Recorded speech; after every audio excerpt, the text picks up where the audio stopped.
Assalamualaikum warahmatullahi wabarakatuh. Di video sebelumnya kita sudah membahas materi pembelajaran mengenai fungsi finansial yang pertama, yaitu fungsi PV atau present value. Untuk pertemuan kali ini kita akan belajar mengenai fungsi EV atau future value.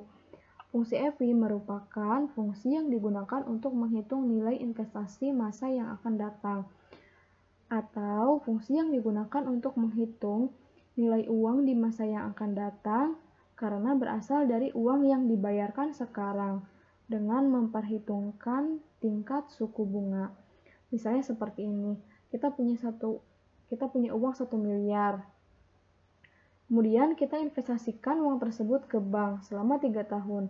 Maka setelah 3 tahun, jumlah uang yang akan kita dapatkan itu bertambah karena adanya perhitungan suku bunga dari bank. Bunganya berbeda-beda tergantung dari banknya. Nah, itu ilustrasi sedikit mengenai fungsi EV. Kemudian, bagaimana cara menghitung rumus EV? Rumusnya adalah sebagai berikut. Sama dengan EV kurung buka rate ini adalah besarnya bunga, tanda pemisah, N per ini adalah banyaknya periode, tanda pemisah, PMT ini adalah untuk menghitung nilai angsuran, tanda pemisah lagi, VV yaitu untuk menghitung pinjaman awal, tanda pemisah lagi yaitu tipe berisi angka 0 atau 1 untuk menghitung pembayaran yang dilakukan awal atau akhir periode. Kemudian kurung tutup, enter. Kita langsung saja ke contoh soal. Saya bacakan contoh soalnya.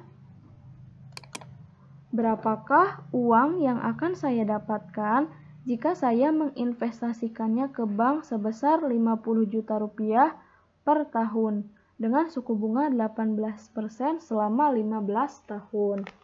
Kita langsung saja jawab pertanyaannya. Diketahui, kalian ketik bunga per tahun yaitu 18% berada di sel B1. Kemudian jumlah periode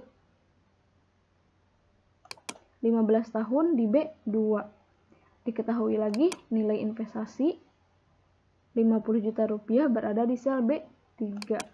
Kemudian yang ditanyakan total ditambah bunga, atau berapa nilai EV-nya, atau berapa sih jumlah investasinya selama 15 tahun jika seseorang menginvestasikan setiap tahunnya itu sebesar 50 juta rupiah. Sekarang kita masukkan rumus EV-nya sama dengan EV kurung buka, rate itu adalah bunga, tanda pemisah, N per itu banyaknya periode, tanda pemisah, PMT itu adalah besarnya angsuran per tahun. Klik B3. Nah, untuk PV dan tipe ini tidak ada keterangan di soalnya, makanya dikosongkan atau nilainya 0. Tidak usah ditulis, langsung saja kurung tutup, enter.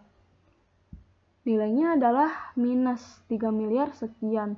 Kalau dalam kurung artinya ini angkanya adalah negatif ya. Setelah selesai menghitung atau mencari nilai EV, sekarang kita buat tabel yang terdiri dari 4 kolom. Kolom pertama diisi periode, dari periode tahun pertama sampai dengan tahun terakhir. Kolom kedua dan nilai. Nilai ini adalah hasil perkalian antara nilai didapatkan dari nilai angsuran per tahun. Di sini sudah didapatkan sebesar 50 juta rupiah. Berarti tinggal dikopikan saja, sama dengan klik sel B3,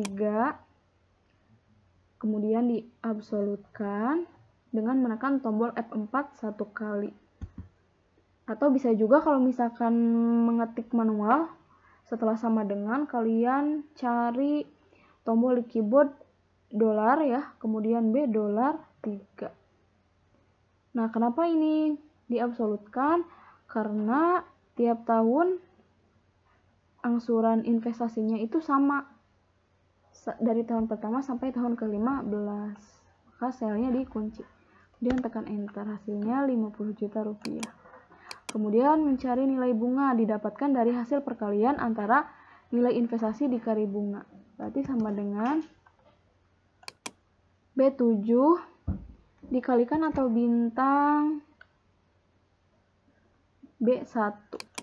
Jangan lupa diabsolutkan dengan menekan tombol F4 satu kali. Yang sel bunga juga dikunci karena per tahun itu sama dari tahun pertama sampai dengan tahun ke-15. Tekan enter. Kolom total didapatkan dari hasil penjumlahan nilai investasi ditambah dengan nilai bunga. B7 ditambah C7, enter. Hasilnya 59 juta. Berikutnya kita hitung nilai investasi periode kedua. Sama dengan total sebelumnya ditambah nilai investasi per tahun. Per tahunnya adalah 50 juta rupiah di B3. Jangan lupa diabsolutkan, menekan tombol F4 satu kali. Karena setiap tahunnya sama 50 juta rupiah. Enter. Nah, untuk bunga periode 2 dan seterusnya sampai dengan periode 15, kita langsung kopikan saja nilainya. Caranya kamu klik di sel B8, kemudian kamu kopikan ke bawah.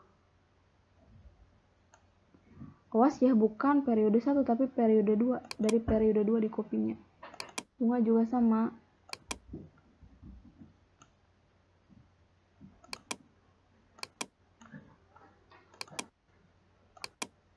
Sampai dengan total. Nah, hasilnya adalah sebagai berikut.